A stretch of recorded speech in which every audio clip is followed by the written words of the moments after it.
मैं इसमें त्रिपुरा सीपीएम के स्टेट हेडक्वार्टर पर हूँ और चुनावी सरगर्मियाँ अपने अंतिम दौर में है। 16 तारीख को वोटिंग होने जा रही है। मोहम्मद सलीम जी जो सीपीएम के वरिष्ठ नेता हैं और पश्चिम बंगाल सीपीएम के सेक्रेटरी हैं, महत्वपूर्ण भूमिका इस समय निभा रहे हैं पश्चिम बंगाल में, केंद्रीय भूमिका। तो इनसे बात करते हैं। आप कब आए यहाँ? मैं परसों आया। क्या क्या देखा आपने अभी तक जो आपको लगा कि ये मुद्दे हैं चुनाव के और इस पर बात हो रही है? पहले तो त्रिपुरा के जनता के अंदर बीजेपी के खिलाफ जन रोष देखा।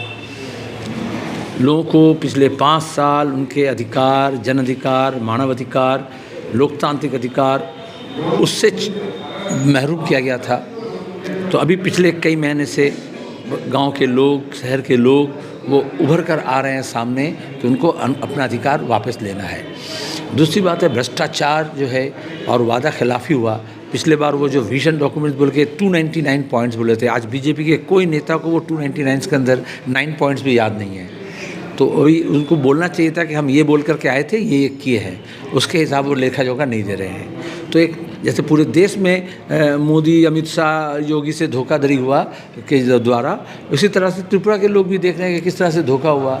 वो कहे थे कि हम बेरोज़गार को नौकरी देंगे, जो लोगों का नौकरी नहीं है मिस कॉल करेंगे और नौकरी हो जाएगा, जो त्रिपुरा में एक बड़ा समस्या है, नॉर्थ ईस्ट के सभी पूरे स्टेट में, आज पूरे देश में आजकल है। फिर यहाँ के जो कामकाज, कारोबार है, बिजनेस है, जो उसका बहुत ज़्यादा सुधार होगा, लेकिन देखा गया वो हुआ नहीं। तीसरी बात ये हुआ कि पंचायत के चुनाव में भी वो चुनाव करने नहीं दिए, म्यूनसिपलिटी चुनाव में वो करने नहीं दिए, पूरा दम दखल और पुलिस और गुंडागर्दी के ज़रिए। तो इसलिए लोगों के अंदर वो रोष है। तो चुनाव का जब मौका मिलेगा तो वो प्रकट होगा और लोग अपनी राय देंगे।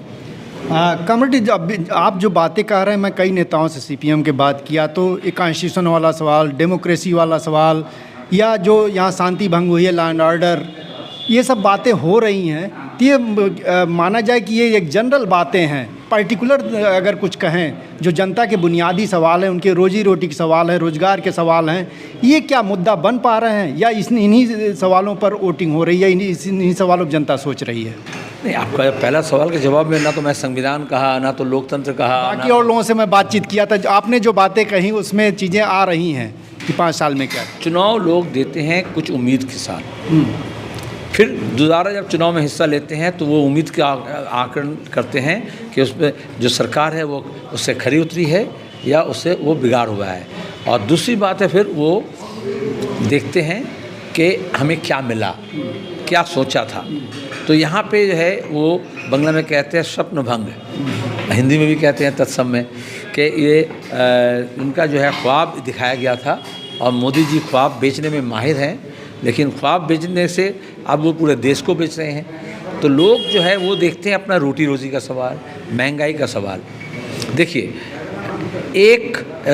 कुछ लोग हैं जो रोटी बेलते हैं, कुछ लोग हैं जो रोटी खाते हैं, और एक तीसरे लोग भी हैं जो ना रोटी बेलते हैं ना रोटी खाते हैं। हम जब पूछते हैं ये तीसरा व्यक्ति कौन है तो देश का संसद मौन है। और ये तीसरा व्यक्ति मोदी जी अदानी को सामने ले आकर के दिखा दिए, जो हमारे बैंक को, हमारे पोस्ट ऑफिस को, हमारे बंदरगाह को, हमारे एयरपोर्ट को, हमारे रेल को, हमारे बैंक, इंश्योरेंस को, तमाम जो क्षेत्र है उसको मुट्ठी में ले रहे हैं।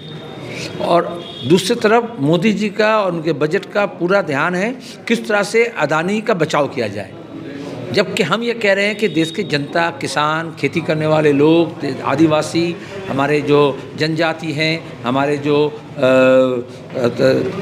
दलित हैं, हमारे जो अल्पसंख्यक हैं, हमारी जो महिलाएं हैं, उनको किस तरह से बचाया जाए। तो त्रिपुरा में आप देखेंगे पूरे देश के तरह यहाँ कभी नहीं था ऐसा। देश के विभाजन जब हुआ तब भी नहीं हुआ। यहाँ पे मस्जिद तो तोड़ा गया, यहाँ पे मुसलमानों के गांव जलाया गया, यहाँ हमले किए गए। बहुत कम संख्यक है अल्पसंख्यक देश के विभाजन के बाद, लेकिन यहाँ के लोगों के साथ उनका जो होता है आदि यहाँ पे बासिंदे हैं जो देश विभाजन के बाद भी नहीं गए, उनको इस तरह से तोड़ा मरोड़ा किया कि उनके जो पड़ोसी हैं उनको भी वो बात बुरा लगा। अब बाद में देखा गया कि सिर्फ मुसलमान नहीं, सिर्फ मार्क्सवादी नहीं बल्कि कांग्रेस के जो लोग थे या जो विरोधी पक्ष के लोग थे या जो पत्रकार हैं, जो लॉयर्स हैं, जो व्यवसायी हैं, व्यापारी हैं, सबके ऊपर ये जुल्म ढाया गया। तो वो सब लोग अभी इकट्ठा हुए हैं। कमेंट में अभी गया था मांडवी, आज वहीं से लौटा हूँ, तो मैं देख रहा था वहाँ सीपीएम दफ्तर पे हमला हुआ था 2018 में, और मुझे वहाँ सीपीएम के नेताओं से मेरी बात हुई। उनका कहना था कि जो सामान्य स्थिति या कामकाज की स्थिति बनी है चुनाव घोषित होने के बाद ही बनी है, उसके पहले वो दफ्तर ही नहीं आ पा रहे थे। तो इस तरह का भय और कई आतंक है। और उनका कहना था कि इस बीच जो कामकाज होना चाहिए था, पार्टी के बीच, पार्टी कैडर का जो संगठन बनना था, जनता के बीच जाना था, वो चीज़ें बाधित हुई हैं। तो क्या अंदरूनी तौर पर ये जो कमजोरी है इस चुनाव में वो रिफ्लेक्ट नहीं होगी? और जिस तरह का हमला आंसलाट है सत्ता का, ये मामला अंदरूनी तौर का नहीं है, ये बाहरी तौर पे है। अब मैं भी जहाँ पे अभी गया था बक्सर नगर, वहाँ से लौटा हूँ, तो बुलडोज़र दे करके वो पार्टी ऑफिस को तोड़ दिया गया था। फिर हमारे लोग मरम्मत किए, तैयार किए, तो लेनिन के मूर्ति को तोड़ा गया था बुलडोज़र लगा करके। और वो समझते थे कि लेनिन की सोच को या मार्क्सवादी सोच को या वामपंथी सोच को वो ख़त्म कर देंगे। लेकिन यहाँ के त्रिपुरा की जनता हो या देश की जनता क्या देखे, आज अगर लेनिन की मूर्ति को तोड़ा जाता है तो कल गांधी या नेहरू भी नहीं बचेंगे, रविंद्रनाथ टैगोर भी नहीं बचेंगे। तो सब लोग एक साथ हुए हैं बचाने के लिए, देश के बचाव के लिए, जनता के बचाव के लिए, जन अधिकार के बचाव के लिए। और विरोधी मत भी होना चाहिए लोकतंत्र में। तो बीजेपी आज मोदी जी आकर के झूठ का पुलिंदा खोले, लेकिन 5 साल में लोग ये देखे, जब हम यहाँ थे तो कांग्रेस की भी थी, तो विरोधी थी लेकिन कांग्रेस तो थी, बीजेपी भी थी, कम थी लेकिन थी। अब वो जब हमारे विरोधी पक्ष सब इकट्ठा हो गए और वो मार्क्सवादी कम्युनिस्ट पार्टी या वाम मोर्चा के विरोध में मोर्चा खोल लिए, लेकिन नतीजन क्या हुआ, वो लोग भी एक साथ नहीं रह पाए, वो सब बिखर गए। जैसे एनडीए बिखर गया, एनडीए के जितने 18 पार्टी एक साथ होकर के एनडीए बनाए थे, आज मोदी जी के बाद बीजेपी के साथ कोई नहीं है। अकाली से लेकर के पीडीपी से लेकर के TDP, TMC, Janata Dal you, क्यों सब छोड़ गए? क्योंकि ये जो फांसीवादी जो सोच है कि हम अकेले सब कुछ लेंगे, जो तानाशाही है, उस तानाशाही के खिलाफ आप देखो। अगर आप सोचते हो कि हमारे वो नेटवर्क को वो तोड़ देना चाह रहे थे, पॉलिटिक्स में या तो लोगों का नेटवर्थ या नेटवर्क। बीजेपी का क्या है, पोस्टर, ये जो आपका इलेक्टोरल बॉन्ड है, ये जो घूसखोरी है, इससे वो धन काफ़ी इकट्ठा कर लिए, सबको मालूम है। दुनिया के सबसे अमीर पार्टी का नाम भारतीय जनता पार्टी है, लेकिन और उसका नेटवर्क आरएसएस का है। और वो चूँकि जानते हैं कार्टर वे सीपीआईएम से उनका टकराव है आइडियोलॉजिकली या वामपंथियों से, इसलिए वो हमारे नेटवर्क को तोड़ने के काम करने की कोशिश किए। लेकिन आज के त्रिपुरा की स्थिति आप देखिए, इतने कोशिश के बाद भी वो हमारे नेटवर्क को तोड़ नहीं पाए। आपने सही कहा, भय और भीति, आतंक का एक माहौल बनाया गया, तो जो डर गया सो मर गया। लेकिन डर से उठ करके जब लोग इकट्ठा होते हैं, हम दूसरे को डरा नहीं रहे हैं, लेकिन जो लोगों को आप देख रहे हैं जो आए हैं, वो तो भय को पार करके आए हैं, डर को पार करके आए हैं, वो उस काल को अतिक्रम करके आए हैं, फिर वो उस भय के काल या आतंक के काल में वापस जाना नहीं चाहते हैं, भय मुक्त त्रिपुरा बनाना चाहते हैं। इसलिए आज वाम मोर्चा या कांग्रेस एक साथ होकर के लड़ रहे हैं। सलीम जी, अगर जो राजनीतिक परिस्थितियों की बात करें और चुनावी तस्वीर जो उभर रही है, कांग्रेस के साथ आपका समझौता है, त्रिपुरा मोथा एक तीसरा केंद्र बनी हुई है, और इसके साथ इनका अपना आईपीएफटी के साथ चल ही रहा है बीजेपी गठबंधन। ये 3 मोर्चे खड़े हो गए हैं, 3 घटक हो गए हैं, 3 सेंटर। क्या ट्रायंगुलर जो फाइट होगी उसमें नहीं लगता है कि बड़ा नुकसान होने जा रहा है अपोजिशन का? हमारा राजनीति यही है, पूरे देश के लिए भी और त्रिपुरा के लिए भी। हम ये नहीं चाहते हैं कि बीजेपी विरोधी जो मत है वो बंटवारा हो, इसलिए हम बातचीत शुरू किए। त्रिपुरा मोथा से भी बात करना शुरू किए, कांग्रेस से भी किए, और आज कांग्रेस और वाम मोर्चा एक साथ आई है। इसलिए बीजेपी विरोधी जो मत है वो टुकड़ा होने से थोड़ा बचा है। अच्छा होता अगर त्रिपुरा मोथा भी हमारे साथ आते, लेकिन त्रिपुरा मोथा, एक बात तो ये हुई कि जो आईपीएफटी जो ट्राइबल्स की संगठन थी, जो बीजेपी के साथ गए और उनको काफ़ी सीट भी मिला था पिछले बार, बीजेपी को उसको बढ़ोतरी भी मिली थी, लेकिन आज वो कहाँ गए? जो बीजेपी के साथ गए वो ख़त्म हो गए, तो आईपीएफटी नहीं है, तो उनका वो शून्य जगह आज त्रिपुरा मोथा के पास है। लेकिन त्रिपुरा मोथा आईपीएफटी जैसे बीजेपी के साथ चले गए थे, ये तो बीजेपी के साथ नहीं गए बल्कि बीजेपी के साथ लड़ रहे हैं, बीजेपी का विरोध कर रहे हैं। इसलिए मैं नहीं समझता कि चुनाव में 3 हिस्से में चुनाव मतदान बटेगा, बल्कि बीजेपी को हराने के लिए जिसको जहां लोग मजबूती के साथ देखेंगे उनको वो विजित करेंगे। लेकिन कहा जा रहा है, जो आप भी अगर स्वीकार कर रहे होंगे, जो वहाँ त्रिपुरा मोथा एक मेजर फोर्स के तौर पे इमर्ज कर रही है, जिस तरह से अभी डिस्ट्रिक्ट काउंसिल के चुनाव में उसको मेजॉरिटी मिली है, तो माना जा रहा है कि जनमत उसके साथ चल रहा है। ऐसे में अगर वो सीट हासिल करती है, अंदरूनी तौर पे मैं खुले तौर पर कह रहा हूँ, हमको जो जानकारी मिली कि उस इलाके में गया था आज डिस्ट्रिक्ट काउंसिल वाले, उसमें कहा गया कि त्रिपुरा मोथा के साथ बीजेपी की बातचीत चली थी, और कहा तो यहाँ तक गया कि 500 करोड़ रुपए तक की बातचीत हुई। और लेकिन चूंकि 17 सीट मांग रहा था त्रिपुरा मोथा और 3 सीट बच रही थी बीजेपी के लिए, और बीजेपी के अंदर जो जनजाति मोर्चा है ट्राइबल्स का, वो उसका विरोध करता, क्यों उसको उसकी सीटें नहीं मिलती, हक नहीं मिलता, लिहाजा समझौता नहीं हो पाया। तो अगर इस तरह के हॉबनॉबिंग में त्रिपुरा मोथा बीजेपी के साथ है, तो चुनाव बाद तो फिर वो आसानी से जा सकता है, इसकी पूरी संभावना है। ऐसी स्थिति में आप क्या करेंगे? देखिए, चुनावी राजनीति या राजनीति इस तरह से सरलीकरण से नहीं होता, यह लीनियर तरह से डेवलपमेंट नहीं है, बल्कि इसी बात से तो उभर कर एक बात आई कि आप मोथा सीटें मांग रही थी और बीजेपी पैसे से उनको खरीदना चाह रहे थे। तो ये बात स्पष्ट हुआ कि पूरे देश में चाहे काला धन हो, चाहे इलेक्ट्रल बॉन्ड हो, चाहे अदानी का पैसा हो, चाहे वसूली का पैसा हो, भारतीय जनता पार्टी पैसे के ज़रिए वो लोगों के मत को हो या राजनीतिक दल को खरीदना चाहती है या साथ में लेना चाहती है, चाहे 500 करोड़ हो या 5000 करोड़ हो। ये हमारे लोकतंत्र के लिए बहुत घातक बात है। दूसरी बात है, 500 करोड़ रुपए के लालच से भी त्रिपुरा मोथा गई नहीं, और वो बात आपके सामने जब आई है तो इससे मतलब है बीजेपी के साथ उनका संपर्क बिगाड़ है।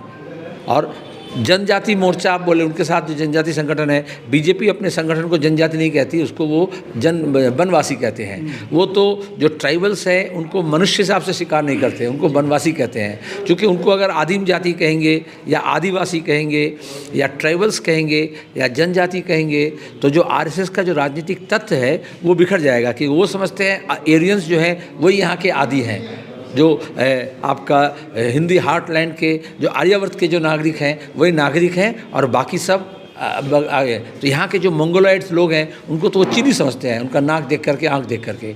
इसलिए जब मेघालय से, मिजोरम से, नागालैंड से लोग दिल्ली या बेंगलोर जाते हैं तो आरएसएस के लोग उसके ऊपर हमला करते हैं कि ये चाइनीज़ है। तो इसलिए ये जनजाति या आदिवासी के साथ बीजेपी का कभी संपर्क हो नहीं सकता। लेकिन आज भी कुछ दलित ऐसे हैं, दलित लोग हैं, जो जो शेड्यूल कास्ट लोग हैं, उनको बीजेपी जैसे भी वो अपने हाथ में लिया था। लेकिन त्रिपुरा में ओबीसी, एससी और एसटी एक बहुत बड़े पैमाने पर है, और ये एससी, एसटी एंड ओबीसी पूरे देश में वो समझ रहे हैं कि मनुवादी जो आरएसएस का राजनीति है वो कितना घातक है। अभी आप देखो, ये जो मौर्य जी जिस तरह से अभी लथेर रहे हैं, और लोगों को मालूम हो रहा है कि ये तुलसीदास दुबे का जो रामायण है वो किस तरह से दलितों को, महिलाओं को या जनजातियों को देखा है। तो ये जो सबरी के जो वंशधर हैं वो बीजेपी के साथ नहीं जाएंगे। और हम इतना कह सकते हैं कि जब बीजेपी को क्यों ज़रूरत पड़ेगी, इसका मतलब आप मन ही मन ठान लिए हैं कि बीजेपी की हार हो रही है, वरना तो बीजेपी अपने आप में आ सकती थी। तो बीजेपी की सरकार है, बीजेपी को बहुमत नहीं मिलेगी तो त्रिपुरा मोथा क्या करेगी? तो एक, बीजेपी हार रही है, इस बात से स्पष्ट होता है सवाल से। और दूसरी बात यह है, हारे हुए शक्ति के साथ जाएंगे या त्रिपुरा के लोग बीजेपी के खिलाफ एक नॉन बीजेपी गवर्नमेंट चाहेंगे। इसलिए त्रिपुरा मोथा को भी वही फैसला करना पड़ेगा जो जनता चाह रही है। अब एक आखिरी सवाल, जिसकी आशंका सब लोग जाहिर कर रहे हैं और तमाम लोग बता रहे हैं कि कहा जाता है बीजेपी साम दाम दंड भेद जैसे भी होगा सत्ता पर कब्जा चाहेगी, और उसके लिए जो भी तरीके अपनाने पड़े उसके लिए वो तैयार है और उस तरह की तैयारी में लगी हुई है। बाहर से फोर्सेज आई हैं, उसमें कहा जा रहा है सेंट्रल फोर्सेज नहीं है, तमाम राज्य सरकारों की पुलिस है, जिसको अपने इशारे पे घुमाया जा सकता है या अपने इशारे पे नचाया जा सकता है। अब ये जो आखिरी बात है, इसमें आप कितना तैयार हैं, आपका संगठन कितना तैयार है उसका मुकाबला करने के लिए? यूनान, मिस्र, रोमा सभी मिट गए जहाँ से, यूनान, मिस्र, रोमा सभी मिट गए जहाँ से, अब तक मगर है बाकी नाम और निशा हमारा। यही भारतीय सभ्यता और संस्कृति है। ये बीजेपी वालों को भी समझना पड़ेगा और मीडिया को भी समझना पड़ेगा। साम दंड भेद भाव जो भी है, हर साम्राज्य, हर साम्राज्यशाही, हर राजा महाराजा सम्राट यही काम किए हैं, लेकिन किसी का भी साम्राज्य टिका नहीं है। पैसा कम नहीं था, फौज कम नहीं थी, भाव कम नहीं था, मोदी जी से भी ज़्यादा था, लेकिन हर साम्राज्य इस तरह से धूल चटा है जब जनता उठकर खड़ी हुई है। अगर जनता को हम लामबंद कर रहे हैं और एकताबद्ध कर रहे हैं तो फिर उनका ये तमाम जो हथकंडे है वो अपनाने की कोशिश करेंगे, लेकिन एक बार जनता अपना रुख को जब सही कर लेते हैं तो आप श्रीलंका में देखे हैं, वहाँ क्या पुलिस कम थी, मिलिट्री कम थी, लेकिन राष्ट्रपति भवन तक वो सुरक्षित नहीं रहा। यहाँ भी हिंदुस्तान का या त्रिपुरा का स्थिति श्रीलंका जैसा हुआ नहीं है, लेकिन लोग परेशान हैं महंगाई से, लोग परेशान हैं बेरोज़गारी से। गैस का सिलेंडर 3 गुना दाम बढ़ गया है। मोदी जी का उज्ज्वला योजना औंधे मुँह पड़ा है। आज इस बजट में भी आप देखो, जो खाद है, जो खाद्यान्न है, जो ऊर्जा है, उसकी कीमत किस तरह से बढ़ी है। आज भी वो सही ढंग से बिजली दे नहीं पा रहे। आप अगर कहीं घूमेंगे तो देखेंगे बिजली आती जाती रह रही है। वो बोले थे कि ऐसे सरकार देंगे डबल इंजन का, अब लोग देखें डबल इंजन नहीं, डबल ड्राइवर का इंजन सरकार हो गया। 2 मुख्यमंत्री को क्यों बदलना पड़ा? अगर ये सरकार सफल होती तो मुख्यमंत्री को बदलती नहीं चुनाव से एक साल पहले। इसलिए जनता सब कुछ समझ रही है, ये पब्लिक है, सब कुछ देख रही है, और हमें पूरा भरोसा है त्रिपुरा की जनता के ऊपर। शुक्रिया कॉमरेड जो है जनचौक से बातचीत करने के लिए। सलीम जी का कहना है कि जनता पर पूरा भरोसा, और जनता आपकी खड़ी हो गई है, और ऐसे में कोई भी बड़ी से बड़ी ताकत उसको नेस्तनाबूद किया जा सकता है। जनचौक के लिए अगरतला से मैं महेंद्र मिश्र।